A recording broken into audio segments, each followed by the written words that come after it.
দেখুন বন্ধুরা, আজকের এই প্রতিবেদন বাংলা শস্য বীমার টাকা ছাড়ল মমতা। কারা পাবে কারা পাবে না জেনে নিন। দেখুন বন্ধুরা, বাংলা শস্য বীমা এটি একটি রাজ্য সরকারের স্কিম। এর উদ্যোগে কৃষকদের বীমা প্রদান করা হয়। মূলত রাজ্য সরকারের এই বাংলা শস্য বীমা স্কিমের আওতায় ধান, গম, পাট, ভুট্টা, আখ এবং আলু ইত্যাদি ফসলগুলির বীমা করানো হয়। ফসল ভিত্তিক খারিফ এবং রবি সিজনে এর আবেদন জমা নেওয়া হয়। বাংলা শস্য বীমা স্কিমের মূল উদ্দেশ্য হল কৃষকদের আর্থিক সুরক্ষা প্রদান করা। এক কথায় কৃষকের প্রাকৃতিক দুর্যোগের কারণে ফসলের ক্ষতি হলে আর্থিক সুরক্ষা দেওয়া।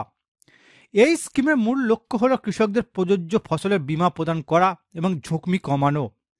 বীমাকৃত ফসল প্রাকৃতিক দুর্যোগে ক্ষতি হলে স্যাটেলাইট মাধ্যম এবং প্রাকৃতিক দুর্যোগ এলাকা চিহ্নিত করে কৃষকদের অর্থ প্রদান করা হয়।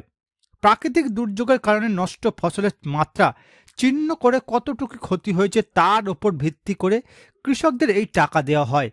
বাংলা এই শস্য বীমার টাকা মূলত ফসল রোপণ থেকে নিয়ে সংরক্ষণ পর্যন্ত সময়ের জন্য বরাদ্দ থাকে। এর মাঝে কৃষকদের প্রাকৃতিক যে কোনো কারণে ক্ষতি হয়ে থাকলে সেই ক্ষতির পরিমাণের উপর ভিত্তি করে কৃষকরা টাকা পেয়ে থাকেন। এবার দেখুন বন্ধুরা, প্রতি বছর বাংলা শস্য বীমার আওতায় ফসলের বীমা করার জন্য আবেদন জমা নেওয়া হয় খারিফ এবং রবি সিজনে। তবে এবার খারিফ সিজনে শস্য বীমা 2024-এর শেষ তারিখ ছিল 31শে নভেম্বর 2024 পর্যন্ত। সূত্র মারফত জানা যায় এই সময়সীমা এর আগে ছিল অক্টোবর পর্যন্ত। যেহেতু বন্ধুরা ডিবিসি ছাড়া জলে এবং দানার কারণে অনেক কৃষকের ক্ষতি হয়েছে, এর জন্যই পরের সময়সীমা বৃদ্ধি করা হয়েছিল। তারপরেই মুখ্যমন্ত্রী ঘোষণা করেন যে সকল কৃষকরা খারিফ সিজনের ফসলের ক্ষতিপূরণের জন্য আবেদন করেছে তাদের আবেদন খতিয়ে দেখে টাকা দেওয়া হবে ডিসেম্বরের মধ্যেই। তবে ডিসেম্বরের দিকে টাকা দেওয়ার কথা থাকলেও টাকা এসে পৌঁছলো জানুয়ারিতে। 8ই জানুয়ারি মুখ্যমন্ত্রী তার নিজের অফিসিয়াল অ্যাকাউন্টে পোস্ট করেন, অত্যন্ত আনন্দের সঙ্গে জানাচ্ছি বাংলা শস্য বীমা প্রকল্পের আওতায় আমরা বাংলার 9 লক্ষ কৃষককে সরাসরি তাদের ব্যাংক অ্যাকাউন্টের মাধ্যমে 350 কোটি টাকা আর্থিক সহায়তা প্রদান শুরু করলাম। চলতি খারিফ মরশুমে প্রতিকূল আবহাওয়ার কারণে যে সকল কৃষকের চাষের ক্ষয়ক্ষতি হয়েছিল তাদের এই সহায়তা করা হচ্ছে। অর্থাৎ বন্ধুরা, আপনারা যারা বাংলা শস্য বীমা প্রকল্পে আবেদন করে রেখেছিলেন আপনাদের জন্য রয়েছে সুখবর। বন্ধুরা, 8ই জানুয়ারি থেকে মুখ্যমন্ত্রী বাংলা শস্য বীমার আবেদনকারীদের জন্য টাকা দেওয়া শুরু করেছে। এবার দেখুন বন্ধুরা, বাংলা শস্য বীমার অর্থ 8ই জানুয়ারি 2025 থেকে প্রদান শুরু হয়েছে। এই টাকা ধীরে ধীরে প্রত্যেক যোগ্য কৃষকের ব্যাংক অ্যাকাউন্টে ঢুকে যাবে।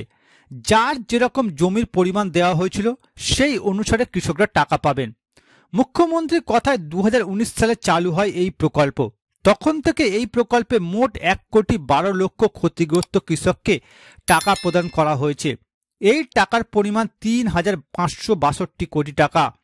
গত নভেম্বর মাসে নবান্ন সভাঘর থেকে মুখ্যমন্ত্রী জানিয়েছিলেন প্রাকৃতিক দুর্যোগের কারণে যাদের ফসলের ক্ষয়ক্ষতি হয়েছে তাদের অতি শীঘ্রই চিহ্নিত করে ডিসেম্বরের মধ্যেই টাকা প্রদান শুরু করব। যেহেতু সেই সময় টাকা কৃষকদের জন্য নির্ধারিত করতে পারেনি, তাই জানুয়ারির দিকেই টাকা প্রদান করলেন। তবে এই টাকা শুধুমাত্র 9 লক্ষ কৃষককেই প্রদান করবেন। সূত্র মারফত জানা যাচ্ছে বন্ধুরা, 65 লক্ষের মতো আবেদন জমা পড়েছিল। তাদের মধ্যে শুধুমাত্র 9 লক্ষ কৃষককেই যোগ্য বলে বিবেচিত করেছে রাজ্য সরকার। আর এই 9 লক্ষের মধ্যে যে সমস্ত কৃষকরা নির্বাচিত হয়েছেন তারাই পাবেন বাংলা শস্য বীমার টাকা। অর্থাৎ বন্ধুরা, বাংলা শস্য বীমা প্রকল্পে 65 লক্ষের মতো আবেদন জমা পড়েছিল। তবে বন্ধুরা, তাদের মধ্যে শুধুমাত্র 9 লক্ষ কৃষককেই শস্য বীমার টাকা দেওয়া হচ্ছে।